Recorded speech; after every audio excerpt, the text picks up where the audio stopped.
السلام علیکم، A1 T V کے ساتھ میں ہوں عروج فخر۔ شامل کریں گے نیوز ہیڈ لائنز۔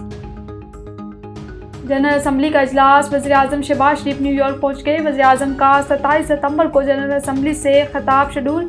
وزیر اعظم مظلوم کشمیری اور فلسطینیوں کی آواز بنیں گے۔ عالمی مالیاتی اصلاحات، موسمیاتی تبدیلی، اسلامو فوبیا موضوع ہوگا۔ UN سیکرٹری جنرل سربراہ یورپی کمیشن سے ملاقاتیں ہوں گی۔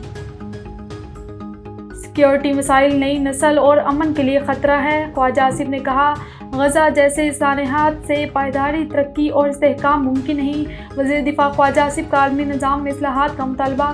ترقی پذیر ممالک کے لیے قرضوں کے اخراجات کم کرنے پر زور، قرضوں کا نظام مزید منصفانہ بنانا ہوگا۔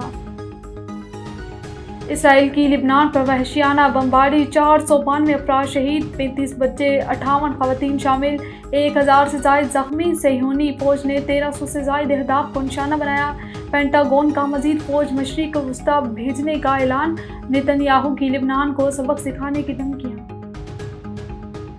حزب اللہ کا اسرائیلی شہر حیفا پر حملہ، راکٹوں کی بارش، دفاعی نظام آئرن ڈوم ایکٹو، فضا دھماکوں سے گونج اٹھی۔